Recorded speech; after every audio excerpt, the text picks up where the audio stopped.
নমস্কার, আমি পিঙ্কিস লাইভ চ্যানেলে সবাইকে স্বাগত জানাই। আজকে যেহেতু পিঠে পুলির দিন, সংক্রান্তি, সেই জন্য এখানে আমি পিঠে বানাবো, দুধ পিঠে বানাবো। তার জন্য এখানে চালের গুঁড়ো রেখেছি, এখানে রেখেছি খেজুরের গুড়, আর এখানে রেখেছি পিঠের ভিতরে দেওয়ার জন্য পুর। আর বাকি জিনিসগুলো রান্না করার সময় আমি রেখে দেবো। প্রথমে আমি একটা কড়াই বসিয়ে দিয়েছি, আর কড়াইয়ের মধ্যে দিয়ে দেবো জল। জলটা আমি গরম করে নেবো। দুধ পিঠে বানাবো, তার সাথে আমি ভাজা পিঠেও বানাবো। তার জন্য এখানে আমি মসুর ডাল আর আলু সেদ্ধ করে রেখেছি। এটা সেদ্ধ হয়ে গেছে, একটু ঠান্ডা করে নেবো। জলটা ভালোভাবে গরম হয়ে গেছে, ওই জল থেকে আমি খানিকটা জল তুলে রাখবো। কিছুটা জল তুলে রেখেছি, এবার এর মধ্যে দিয়ে দেবো, এই গরম জলের মধ্যে দিয়ে দেবো চালের গুঁড়ো। আর আমি আঁচটা বন্ধ করিনি, কমিয়ে রেখেছি। চালের গুঁড়ো দিয়ে ভালো করে মেখে নেবো। ভালো করে মাখানো হয়ে গেছে, এবার আমি আঁচটা বন্ধ করে দেবো। এটাকে একটা জায়গায় নামিয়ে নেব। আমি চাল মাখাটাকে নামিয়ে নিয়েছি, আর একটু ঠান্ডাও করে নিয়েছি। এবার আমি এটাকে ভালো করে মেখে নেব, যেমন ময়দার ডো করি সেরকম। আর এটা শুকনো মনে হলে, যে গরম জলটা আগে থেকে তুলে রেখেছি, সেই গরম জল অল্প অল্প করে দিয়ে মেখে নেব। আমি মাখার পর ফিরে আসছি। চাল গুঁড়োটা আমার ভালো করে মাখা হয়ে গেছে, একটা ময়দার ডোয়ের মতো সব ডো বানিয়ে নিয়েছি। এবার আমি এটা থেকে ছোট ছোট করে লেচি কেটে নেব।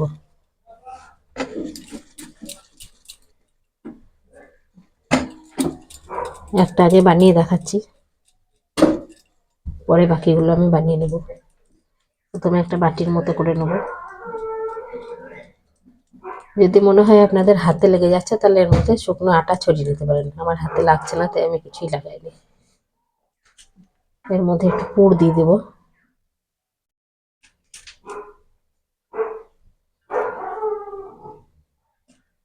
এবার ভালো করে মুখটাকে মুড়ে দেবো, যাতে খুলে না যায় দুধের মধ্যে ফুটানোর সময়। এর মধ্যে আপনারা চাইলে ডিজাইনও করতে পারেন, আমি ডিজাইন করব না, প্লেন রাখবো। কত সুন্দর হয়েছে দেখুন, একটু ফেটে যায়নি। এরকম করে আমি বাকিগুলোকেও বানিয়ে নেব। আর একটা আমি বানিয়ে দেখাচ্ছি। একটু ভালো করে চাল গুঁড়োটাকে মাখতে হবে ময়দার মতো করে, আর একটু গরম জল দিয়ে এটা মাখতে হবে। ঠান্ডা জলে মাখলে হবে না, শক্ত মাখলে এটা ফেটে যেতে পারে।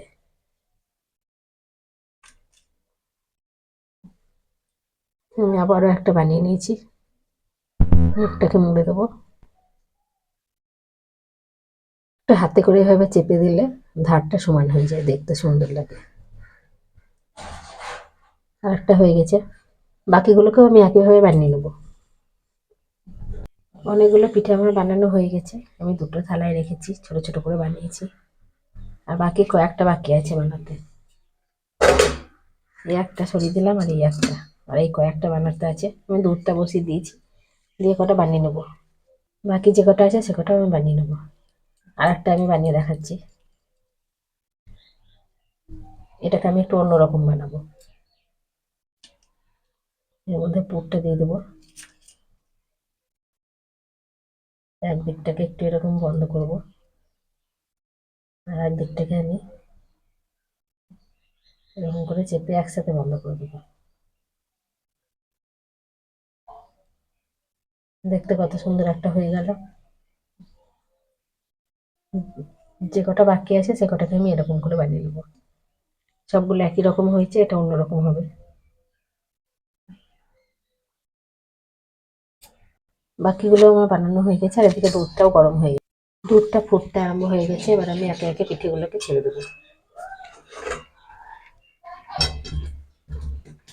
আমি যেভাবে বানালাম এইভাবে বানালে এরকম ঢেলে দিলেও একটাও ভাঙবে না। কত সুন্দর গোটা গোটা আছে।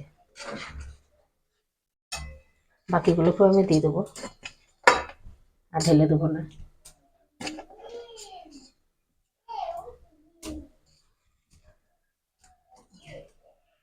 একটাও ভাঙবে না। এবার এটাকে আমি ফুটিয়ে নেবো, 4-5 মিনিট মতো ফুটিয়ে নেবো। ততক্ষণ আমি ভাজা পিঠের পুরটা রেডি করে নেবো। মুসুর ডাল সেদ্ধ আর আলু বের করে নিয়েছি, আলুটাকে আমি একটু গ্রেটারে গেট করে নেবো, নাহলে গোটা গোটা থাকলে ভালো হবে না পিঠেটা। সেদ্ধ আলুটা আমি গ্রেট করে নিয়েছি। এবার আমি দুটোকে একসাথে মেখে নেব। আলু আর ডাল একসাথে ভালো করে মেখে রেখে দিয়েছি। এদিকে দুধ পিঠেটাও ভালোভাবে ফুটে গেছে। দেখুন কত সুন্দর ফুটছে। 4-5 মিনিট মতো ফুটে গেছে আর পিঠেগুলো হয়েও গেছে, যে ভাসছে ওপরে। আর একটু দুধ বেশি থাকলে বোঝা যেত ভালো যে ভাসছে। এবার আমি এর মধ্যে দিয়ে দেবো, একটু আঁচটা কমিয়ে দেবো, দিয়ে দেবো একটু তেজপাতা আর একটু দেবো এলাচ। এলাচটা আমি একটু গুলো থেতো করে রেখেছি, তাহলে সেন্টটা ভালো হবে। এবার আমি এই কম আঁচের সময় খেজুরের গুড়টা দিয়ে দেবো। খেজুরের গুড়ের একটা পাটালি কেটে রেখেছি আমি।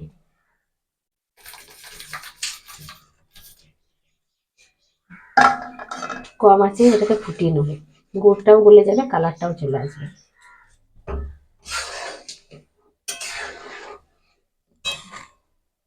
আস্তে আস্তে গুড়টা দেখুন গলছে আর কালারটা চলে আসছে, কত সুন্দর লাল কালার হচ্ছে।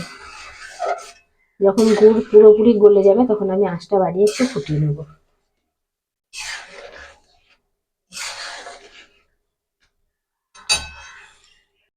গুড়টা গলে গেছে আর পিঠেটা এবার ভালোভাবে ফুটতে শুরু করেছে। এবার আমি 1 মিনিট মতো ফুটিয়ে আঁচটা বন্ধ করে দেবো। যতক্ষণ দুধ পিঠেটা ফুটছে ততক্ষণ আমি ভাজা পিঠেটা রেডি করে নেবো। এর মধ্যে দিয়ে দেবো লবণ,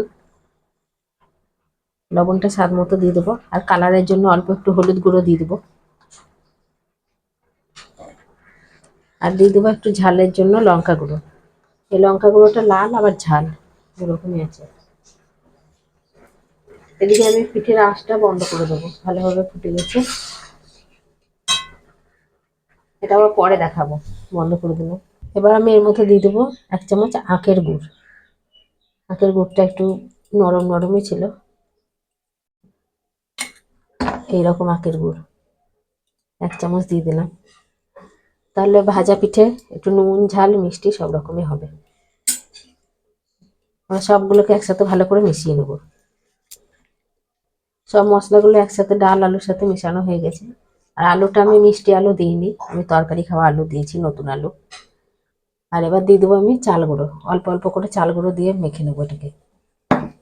একটু শক্ত করে মাখবো, এটা খুব নরম হয়ে গেছে। অল্প অল্প করে চাল গুঁড়ো দিয়ে মেখে নেবো। এই মাখাটা আমি পুরোটা চাল গুঁড়ো দিয়েই মাখবো, ময়দা বা আটা কোনোটাই ব্যবহার করবো না। ময়দা দিলে একটু শক্ত শক্ত হয়, মচমচে ভাবটা হয় না। আপনারা যদি কেউ চাল গুঁড়োটা না খান তাহলে ময়দা দিয়ে করতে পারেন, ময়দা বা আটা দিয়ে। তাতে ঠান্ডা হয়ে গেলে একটু শক্ত হয়ে যায়।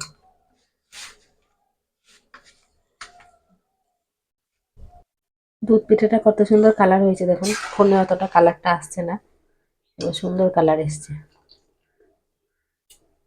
ভাজা ভাজা পিঠের জন্য ডোটা রেডি হয়ে গেছে। আর এরকম আমি একটা শক্ত ডো বানিয়েছি, খুব শক্তও নাই, নরম নরম আছে। আমি যে চাল গুঁড়োটা নিয়েছিলাম সবটা লাগেনি, এটা বানানোর সময় হাতে লেগে গেলে একটু করে লাগিয়ে নেবো। এবার এটা থেকে ছোট ছোট করে লেচি কেটে নেবো। ভাজা পিঠেটা খুব সুন্দর আমি ডিজাইন বানাতে পারি না, আমি যেমন পারি সেরকমই করব। ভাজা পিঠেটা খুব সিম্পল ভাবে বানাবো, এরকম করে রেখে দেবো। অনেকে এর থেকে খুব সুন্দরভাবে পারে বানাতে, আমি এর থেকে খুব সুন্দর পারি না। যাতে ফেটে না যায় তার জন্য হাতে একটু চেপে নেবো।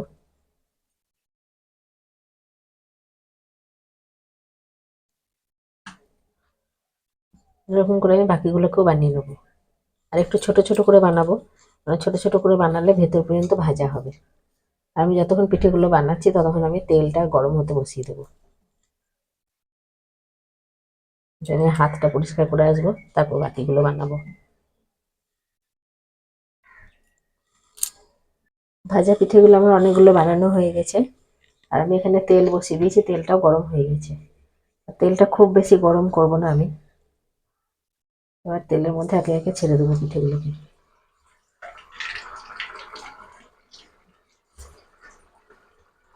তেলটা মনে হচ্ছে একটু বেশি গরম হয়ে গেছে, আমি আঁচটা বন্ধ করে দেবো। বন্ধ করে দিয়ে আরো কয়েকটা পিঠে ছেড়ে দেবো বেশি করে।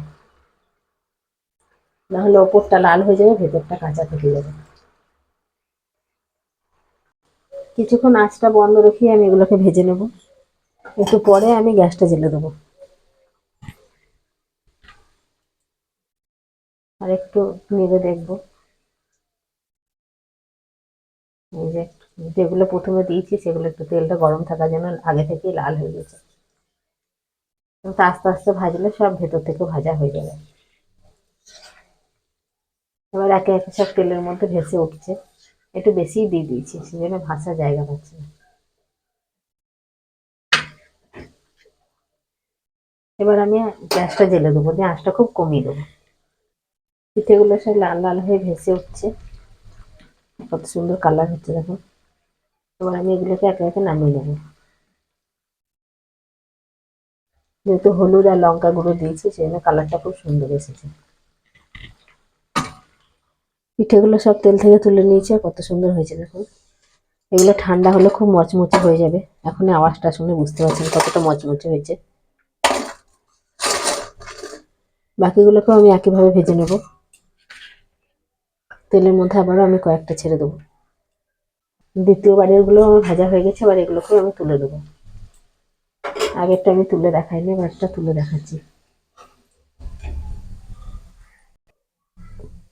বাকিগুলোকে আমি তুলে নিয়েছি, আর কয়েকটা আছে আমি সেগুলোকেও ভেজে নেবো। আমি কতগুলো পিঠে ভেজে নিয়েছি, বাকিগুলো ভাজার পর আমি একসাথে তুলে দেখাচ্ছি। সব ভাজা পিঠেগুলো হয়ে গেছে, কত সুন্দর লাগছে দেখুন। আজকের রেসিপিগুলো কেমন লাগলো একটু কমেন্টে জানাবেন। দুধ পিঠে আর ভাজা পিঠে রেসিপিটা, দুটো রেসিপি দুটো রেসিপি একবার একসাথে দেখিয়ে আজকের মতো ভিডিওটা শেষ করছি। ভাজা পিঠে আর একটা দুধ পিঠে। দুধ পিঠেটা ঠান্ডা হয়ে গেছে, কত সুন্দর কালার হয়ে গেছে দেখুন। আমার ভিডিওগুলো ভালো লাগলে একটু লাইক শেয়ার কমেন্ট করবেন, চ্যানেলটিকে সাবস্ক্রাইব করে পাশে থাকবেন।